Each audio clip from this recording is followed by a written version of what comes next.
राधे राधे दोस्तों, नमस्ते। कैसे हैं आप सभी? उम्मीद करते हैं आप सभी एकदम बढ़िया होंगे, मज़े में होंगे और खुश होंगे। तो दोस्तों, आप सभी को आज कार्तिक मास के चौथे अध्याय की कहानी सुनाते हैं। आज कार्तिक माह का चौथा दिन है, तो चलिए सुनाते हैं। और कहानी पसंद आए तो प्लीज़ वीडियो को लाइक कर दीजिएगा दोस्तों। और इस कहानी को सुनने का कार्तिक माह में बहुत बड़ा महत्व होता है, तो आप सभी ज़रूर से सुने। तो चलिए सुनते हैं।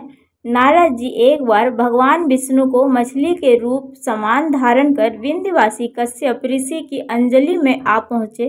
कश्यप ऋषि ने दया करके उन्हें अपने कमंडल में रख लिया।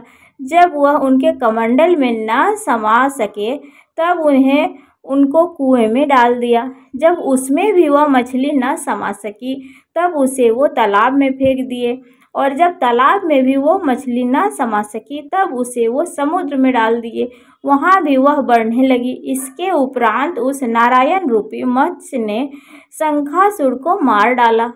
उसके बाद उस शंख को हाथ में लेकर बद्री नारायण में आ पहुँचे।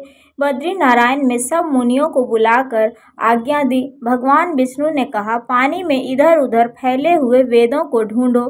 शीघ्र ही आप लोग रहस्य मुक्त वेदों को जल से निकाल कर मेरे पास शीघ्र ले आओ। इतने काल तक मैं देवताओं के साथ प्रयाग में ठहरा हूँ। राजा पृथु ने नारद जी से कहा। उसके पश्चात अपने तपोबल और समस्त ऋषियों ने यज्ञ बीजों के सहित सब वेद मंत्रों को ढूंढ निकाला। उन वेदों में से जो भाग जिस मुनि को मिला वह भाग उस मुनि का हो गया। उसके पश्चात हे राजन, उसी दिन से उस भाग की ही वे ऋषि कहलाए। सब वेदों को लेकर मुनिगण प्रयाग में आए और ब्रह्मा को उन लोगों ने सब वेद समर्पित कर दिए। सब वेदों को पाकर ब्रह्मा जी बड़े प्रसन्न हुए। तुरंत ही उन्होंने देवता तथा ऋषियों के साथ अश्वमेध यज्ञ किया। यज्ञ के अंत में देवता, गंधर्व, यक्ष, नाग और गुहाक गण विष्णु को भूमि में दंडवत करके प्रार्थना करने लगे। देवता गणों ने कहा, हे देव, हे जगन्नाथ, हे प्रभु, हम लोगों की प्रार्थना सुनिए। हम लोगों के हर्ष का समय है, इससे आप हमें वरदान दीजिए। इस स्थान में नष्ट हुए वेद पुनः ब्रह्मा को मिले। हे लक्ष्मीपते, आपकी अनुकंपा से हम लोगों को यज्ञ का भाग भी यहाँ नहीं मिलता है, इसलिए यह स्थान आपके प्रसाद से आज से पृथ्वी भर में स्वर्ग प्रधान है। पुण्य को बढ़ाने वाला, मुक्ति और भक्ति को देने वाला है।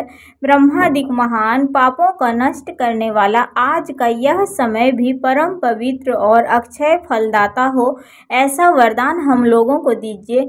श्री विष्णु भगवान ने कहा, आप लोगों ने जो कुछ कहा वही हमारा भी ध्येय है।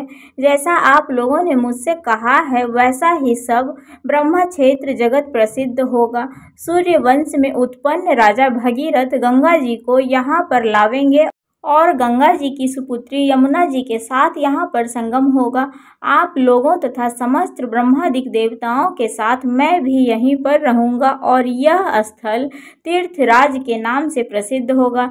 यज्ञ, दान, व्रत, हवन, जप और पूजा अधिकृत यहाँ पर सदा अनंत फल देने वाला और मोक्षदायी होंगे।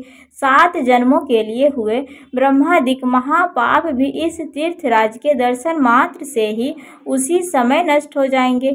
जो भी बुद्धिमान मनुष्य मेरे समक्ष आकर तीर्थराज में अपने शरीर त्याग करेंगे और मेरे में ही मिल जाएंगे, उनका पुनः जन्म नहीं होगा। और जो प्राणी यहाँ पर अपने पितरों के उद्देश्य से श्राद्ध करेंगे उनके पितर साक्षात मेरे समान रूप वाले हो जाएंगे। यह समय भी समस्त प्राणियों को महापुण्य फल देने वाला होगा। जो लोग भी इस तीर्थराज में आकर कार्तिक स्नान करेंगे उनके समस्त पाप भी नष्ट हो जाएंगे। और कार्तिक स्नान में प्रातः काल स्नान करने वाले को केवल दर्शन मात्र से ही सब पाप नष्ट हो जाते हैं।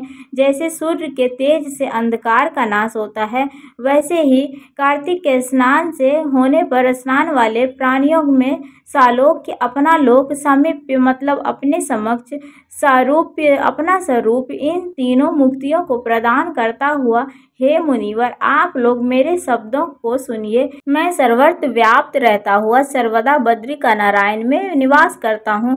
अनंत सैकड़ों तथा वर्ष तप करने पर जो फल प्राप्त होता है वही फल यहाँ पर एक दिन में मिल जाएगा।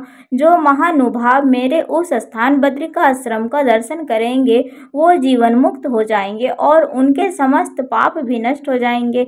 श्री सूत जी बोले कि इस तरह भगवान विष्णु उन सब देवताओं से कहकर ब्रह्मा जी के साथ ही अंतर्ध्यान हो गए और इंद्र आदि देवगण भी अपने अंशों को वहीं छोड़कर अंतर्ध्यान हो गए।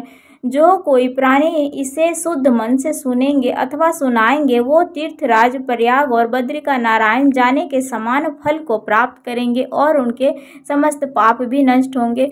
और कार्तिक स्नान करने वाले और जो भी दीप दान करते हैं अथवा जो भी पुण्य कार्य करते हैं कार्तिक माह में, उनको इसके साथ अपना कार्तिक माह की कहानी भी अवश्य सुननी चाहिए, इसे श्रवण करना चाहिए तथा दूसरों को भी हमें सुनाना चाहिए। इससे हमें बहुत फल मिलता है और बहुत ही फलदायी होता है। तो आप सभी ज़रूर से कथा को सुने तथा जितना हो सके दूसरों को भी सुनाएं।